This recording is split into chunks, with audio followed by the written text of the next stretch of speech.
आज के समय में हम आसानी से बाइक, घर या कार किराए पर ले सकते हैं।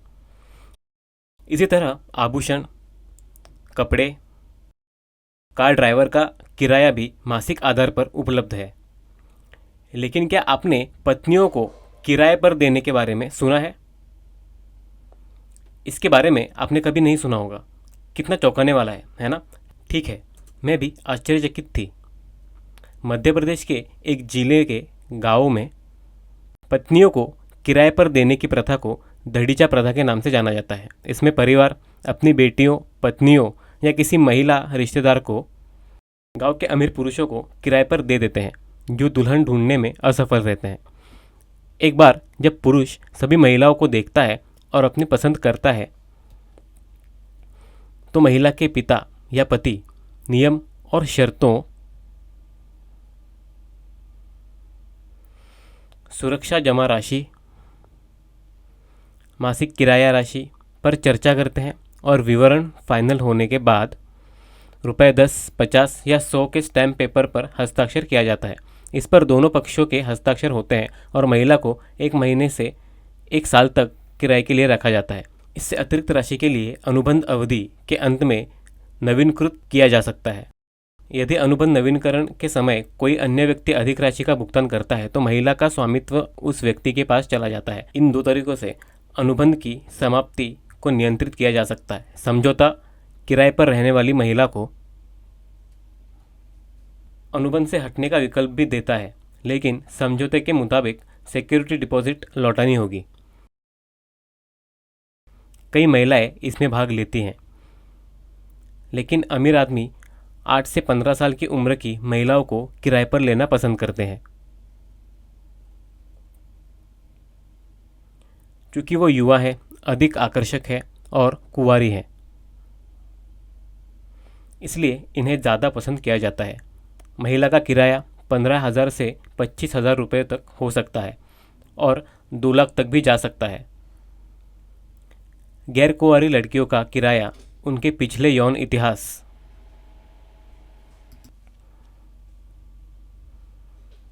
त्वचा के रंग, उम्र पर आधारित होता है और उसी के अनुसार कीमत तय की जाती है। इस तरह किराए पर ली जाती हैं महिलाएं। हालांकि पुलिस को इस गैर कानूनी प्रथा के बारे में जानकारी है, लेकिन कोई भी कानूनी कार्रवाई नहीं की गई है, क्योंकि कोई भी शिकायत दर्ज नहीं करा था। इस कारण वे कार्रवाई नहीं कर पाते। किराए पर पत्नियां लेने की प्रथा कैसे और क्यों शुरू हुई? हमें इन 4 राज्यों की स्थिति पर नज़र डालनी होगी। इन राज्यों में कन्या भ्रूण हत्या के कारण वहाँ लड़कियों की आबादी कम हो रही है। क्योंकि लड़कों को प्राथमिकता दी जाती है, इससे भारत का लिंगानुपात गड़बड़ा गया है। इसलिए जब पुरुष किसी पत्नी की तलाश में जाते हैं तो उन्हें शादी के लिए कोई पत्नी नहीं मिल पाती। इसलिए अपनी इच्छाओं को पूरा करने के लिए वे दड़ीचा प्रथा में शामिल होते हैं। कुछ क्षेत्रों में, जिन्हें आप यहाँ देख सकते हैं, महिलाओं को किराए पर दिया जाता है या बस खरीद लिया जाता है, क्योंकि ये आर्थिक रूप से वंचित क्षेत्र हैं और इस प्रथा का उपयोग आय के स्रोत के रूप में किया जाता है। इसके अलावा इन क्षेत्रों में पुरुषों को दुल्हन ढूंढने में कठिनाइयों का सामना करना पड़ता है, इसलिए वो पत्नियां किराए पर लेना जारी रखते हैं। मध्य प्रदेश के अलावा गुजरात, झारखंड, बिहार और पश्चिम बंगाल से भी दड़ीचा प्रथा की कहानियां सामने आई हैं। दड़ीचा प्रथा में शामिल महिलाओं को यौन शोषण का सामना करना पड़ता है। उन्हें यौन कृत्यों के लिए मजबूर किया जाता है। साथ ही परिवार स्थिर आय के बदले लड़की को ज़बरदस्ती अलग अलग पुरुषों को किराए पर दे देते हैं। यह निरंतर शोषण मानसिक और शारीरिक दोनों प्रकार के शोषण का कारण बनता है।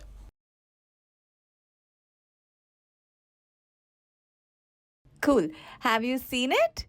Hey, watch the ICC Men's T20 World Cup. Come on. You can watch it with cable or DTH on Star Sports 3. The ISL interpretation is free on Hotstar's mobile app. Do not miss it and share it with everyone. 6 साल तक की छोटी लड़कियों को उनकी इच्छा के विरुद्ध दड़ीचा प्रथा में शामिल होने के लिए प्रताड़ित किया जाता है। जो लड़कियों को यौन प्राप्त नहीं हुआ है उन्हें उनकी शारीरिक बनावट को निखारने और जल्दी सौदा हासिल करने के लिए दवाओं के इंजेक्शन दिए जाते हैं। परिवार इन लड़कियों को नशीला पदार्थ देते हैं क्योंकि उन्हें पैसों की सख्त ज़रूरत होती है। लड़कियां कमज़ोर हो जाती हैं क्योंकि वे पुरुषों के साथ यौन संबंध में होती हैं, इसलिए वे HIV, एड्स और हेपेटाइटिस बी जैसे घातक बीमारियों का शिकार हो जाती हैं। महिलाएं मानसिक रूप से प्रताड़ित हैं। एक से अधिक साथियों के साथ यौन संबंध बनाने के लिए मजबूर किया जाना उन्हें मानसिक रूप से परेशान कर देता है। इस आघात के कारण वे जीवन भर भावनात्मक रूप से व्यथित हो जाती हैं। कभी कभी लड़की के माता पिता के अलावा बिचौलिया या दलाल भी इसमें शामिल होते हैं, जो दोनों तरफ से सौदे को सुविधाजनक बनाते हैं और बातचीत करते हैं और अंत में कमीशन कमाते हैं। दंडीचा प्रथा कई वर्षों से प्रचलित है। महिलाओं का उनकी इच्छा के विरुद्ध शोषण जारी है। इस दौरान कोई शिकायत नहीं आई।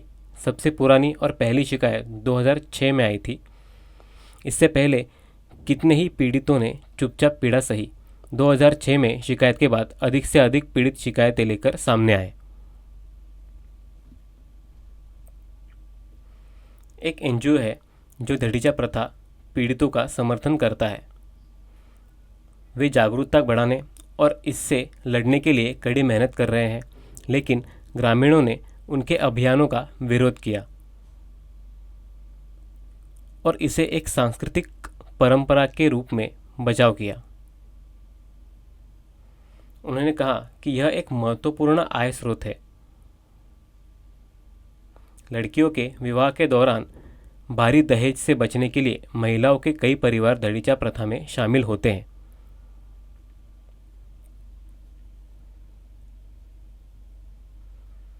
इसलिए वे पत्नियों को किराए पर देते हैं, भविष्य में दहेज के भुगतान के लिए पैसे बचाते हैं।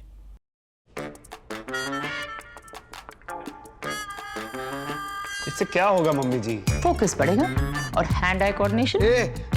मेरा तो हो गया। शाबाश। अब ये लो। अब ये क्या है? स्वीप शॉट कोने में भी करना। हाँ?